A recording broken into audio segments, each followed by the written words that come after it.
struggle of India. Then we had known lot about the world wars also. But this time the history has been changed. Now in 9th standard you were studying the history which was regarding the Indian freedom struggle, how we got our freedom. Then there is a story of those prime ministers who started after our freedom.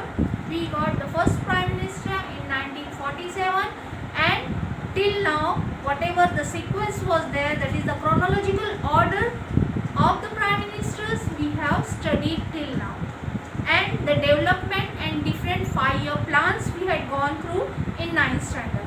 But it is a total different kind of history which we are going to see now, that is historiography development in the West. West means the European countries. Okay. Now what actually is historiography? Why don't we say it as history only? What does it mean? It means that the critical analysis, actually it is a scientific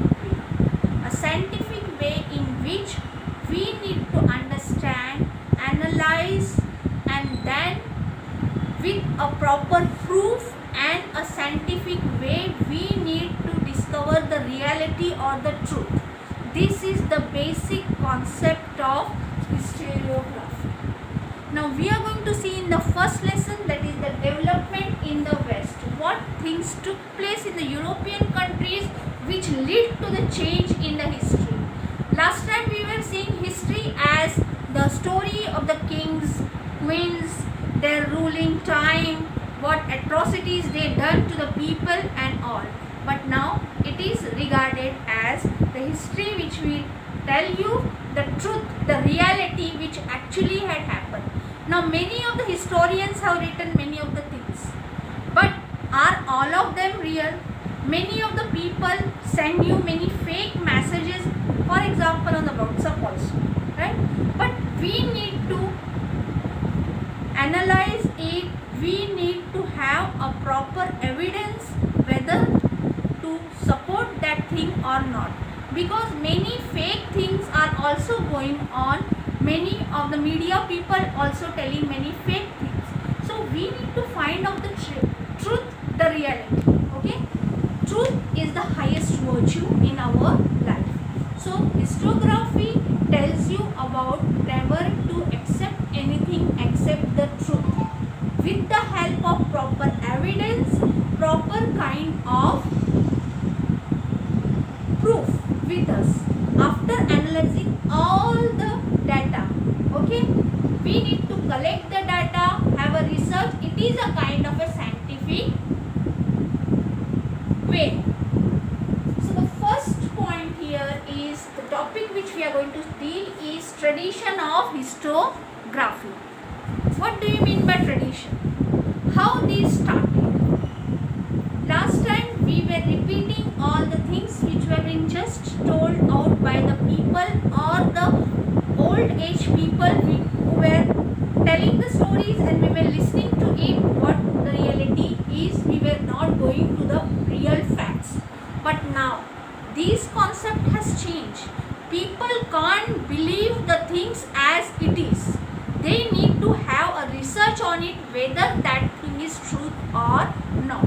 So the traditional method of historiography was also there at the times when the old age man, and after that as the development took place, the people were also curious at that time also to find out how the languages started, for example, how the vehicles started, for example.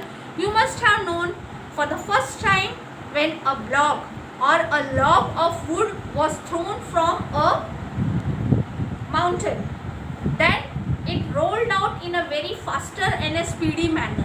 So then the people understood the concept of wheel, and they started making the wheel out of wood, and then they made their vehicles move faster with the help of the wheels. First of all, they had the wooden wheels. Now these wooden wheels were not so much durable. How? Because it was wood. So they started using a rim of iron to cover up the whole of the wheel from outside so that it is more comfortable, smooth on the road, plus durable, having a kind of a more life. So such kind of traditions were followed. Then we saw the modern histography. Modern histography, here we see in this method we are having all the proofs. Then only we start with it. Then development of the scientific perspective in Europe and histography. Now here the scientific perspective means what? It is a kind of a science which we deal by the people.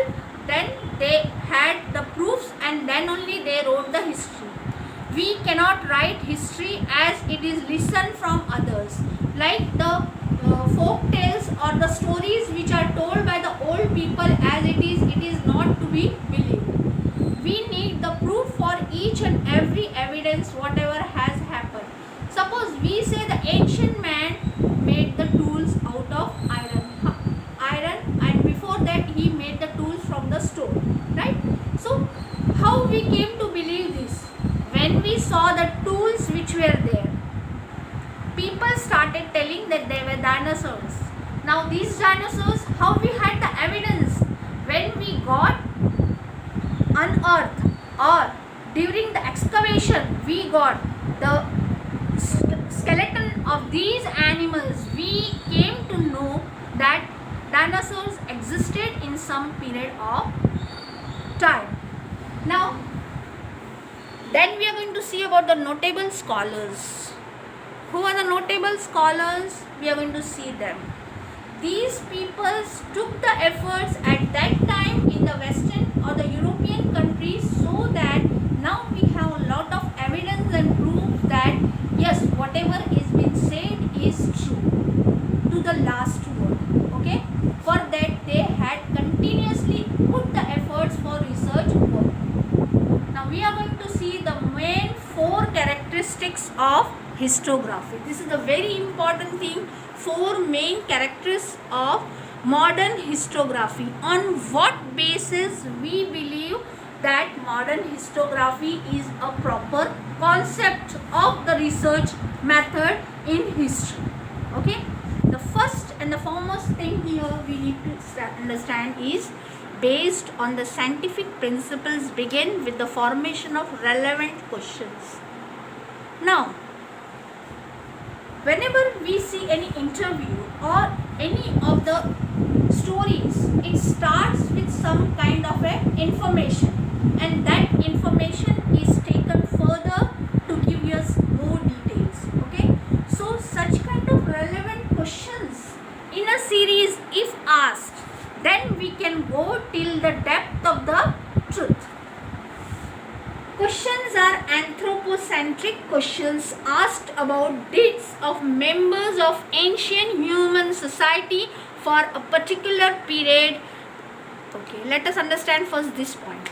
Questions are anthropocentric. What do you mean by anthropocentric? They are related with the past people, the people who had done in the ancient society what deeds they did, and because of that we got many of the different things. Now the small researches which they had done, how, for example, let us take the same example. The ancient people, they were the Stone Age man. He started utilizing the stone to make weapons with which he can hunt, right? So this is an evidence that when we ask the question to ourselves that what these people have done, now from there only the tradition of started with the tools.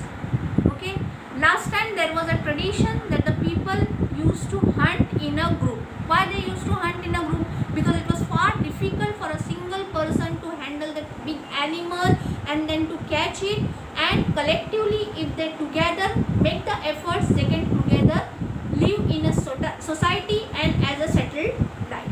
Okay, so these all deeds had started with the joint family.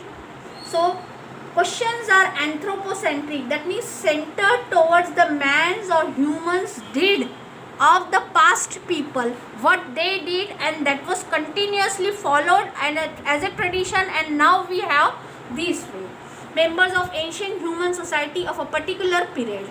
No interrelation between divine and human. What does this point mean?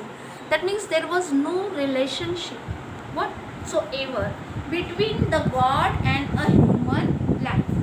What history says? There is no relationship between the God and the human life. Okay?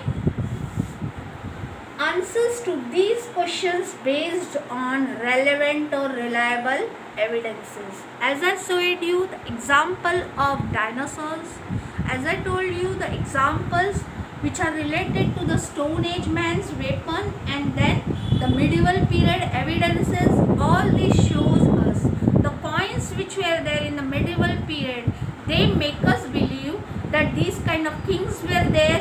They having a mark on it, a stamp on that particular period, shows us, gives us the evidence that yes, during this period of range that king was present. Okay, so answers to these questions based on the relevant and reliable evidences. Lastly, history presents a graph of mankind's journey with the help of past human deeds. Now this is a continuous journey of a human being. Last time people were telling, or people used to believe in many different kind of things, but that belief has been improved till the modern age. Last time there were many evil practices, many dogmas and stigmas in the society which have been changed now. How they have been changed? Last time people used to say, remember, you must have been in your house also, many people must have said that when the cat crosses your way, there is going to be some very bad evil, or if the owl is seen by you or the sound of owl is heard, it's going to be a bad omen. So such kind of tradition has lost its faith. Why? Because there is no particular evidence or proof to prove it that yes, it is a particular bad thing. Because that is an animal and it can cross anywhere. So we cannot believe in such kind of old traditions or these things. So now the modern historiography says that the history presents a graph of mankind's journey. Journey means the travel. Not only the travel of the people, but during the periods. Now it was first the Stone Age period, then it started with the Iron period, then it started with the medieval period, and then we are having the modern history. So history presents a graph of mankind's journey with the help of past human deeds. Okay? So we will continue next time, inshallah. Thank you.